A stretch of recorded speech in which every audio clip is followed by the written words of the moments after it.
Welcome to Spotlight. I'm Joshua Leo. And I'm Liz Wade. Spotlight uses a special English method of broadcasting.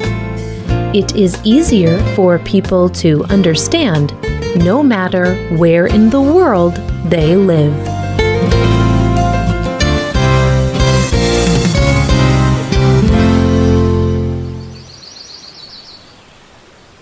A woman sits on a high green mountainside in Peru. She watches her animals, a group of sheep and alpacas. She keeps these animals for their hairy wool. The woman is careful to watch the alpaca, but she is also busy in another way. She is weaving wool from the animals to make a colorful cloth. It can be used for clothes or in a home.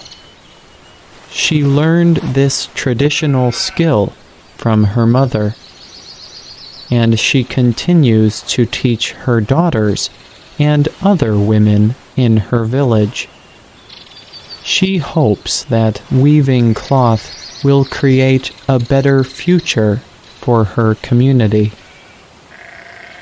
The woman is working with the organization Awamaki.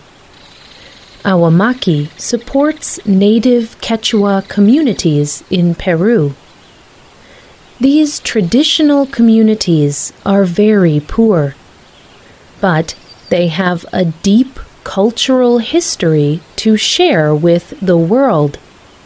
Today's spotlight is on Awamaki and their work with the Quechua weavers of Peru.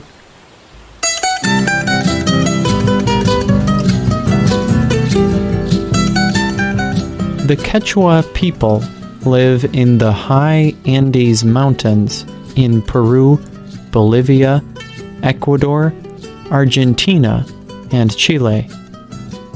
They live a simple life. It is centered on farming and family. They raise sheep, but they also raise many kinds of camelid animals: llamas, alpacas, vicuña, and guanacos. They use these animals for food, but they also use their hairy wool to make clothing and art. Each kind of camelid animal has a different kind of wool. Llama wool is very rough. They use it mostly for making rope or bags. Vicuña wool is very soft, but can only be harvested every few years. However, people can harvest alpaca wool often. This fine wool is softer and warmer than sheep wool.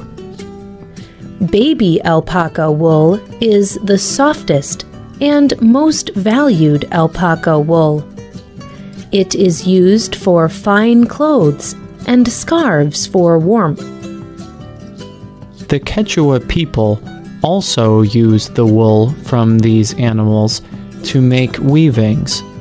Then, they use these weavings to make warm clothes, pieces of art, blankets, and more.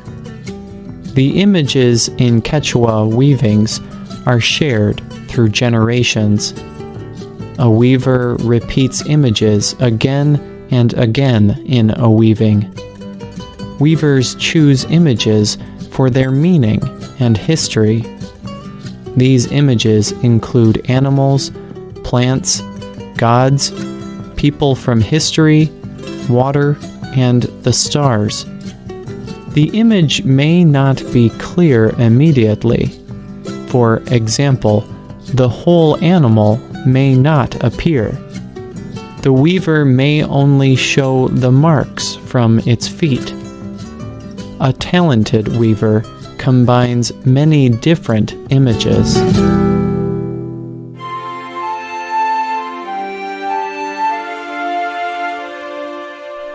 Awamaki is based in the town of Ollantaytambo. Ollantaytambo is in what is called the Sacred Valley of Peru. This area is high in the Andes between Machu Picchu and Cuzco. More than 500 years ago, it was part of the Incan Empire. This people group ruled a large area stretching through many countries in South America. Ollantaytambo is a beautiful example of a traditional Incan town. People still use the original Incan walls, farming terraces, and irrigation channels used to bring water to farms and villages. Hundreds of thousands of foreign tourists come through this area each year. They want to see these Incan places and the Quechua people. Many women in this area weave traditional cloth, and they sell the clothes and other products to tourists. But in the past, they did not get fair prices for their work. They did not know the best things to sell to tourists. And this is how Awamaki helps.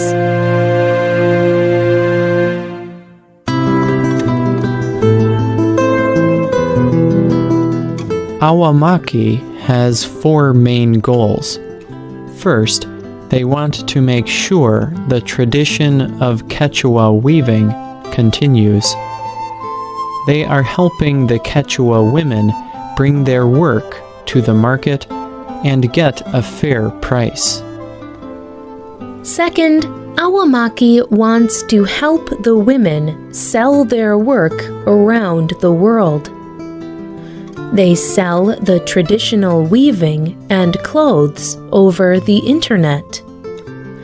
But Awamaki also connects the women with clothing designers in other countries. They work together to make new and interesting designs. Third, Awamaki also wants to improve the lives of the weavers, their families, and their communities. The women of Awamaki have a regular income. They can depend on earning money each month. The money earned also goes back to their communities. Some of the money is saved in a medical fund for the women and their children. If a medical emergency comes up, the women can use this money to help their families.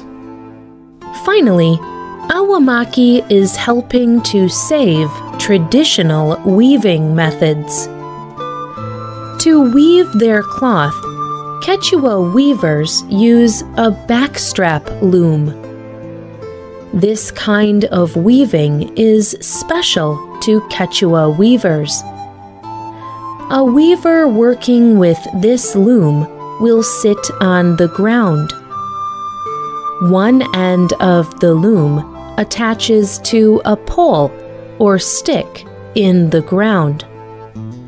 The other end of the loom attaches to the weaver by a strap around her back.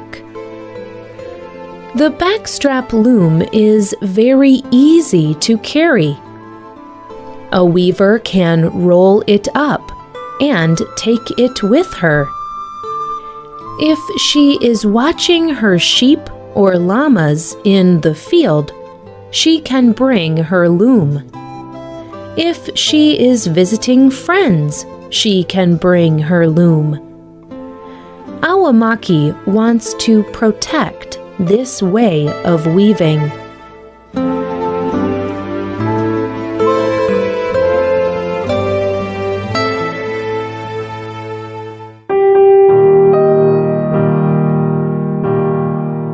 Through awamaki, the women also learn new weaving skills. They go on field trips to meet other weavers. By meeting other weavers, they have a chance to learn and improve their skills. Awamaki is also teaching the Quechua women how to use natural dyes. These dyes color the cloth. In the past, Quechua people dyed all cloth naturally. They would use things like plants, insects, roots, fruits, and seeds. More recently, traders have been bringing new chemical dyes to the weavers. These dyes are cheap. They are also easier. The women do not have to take time to gather and prepare natural dyes. As a result, many Quechua women forgot or never learned how to use natural dyes. This tradition was about to be lost. But awamaki trains their weavers to use the natural dyes again. The women are relearning the old ways of dyeing wool. The natural colors are much softer and more beautiful. These Quechua women are changing their lives. Their work is valued. They earn a fair payment for their weavings, and they can depend on this money each month. They are learning new dyeing, spinning, and weaving skills. They are able to take care of their families. Through awamaki, they are building their community.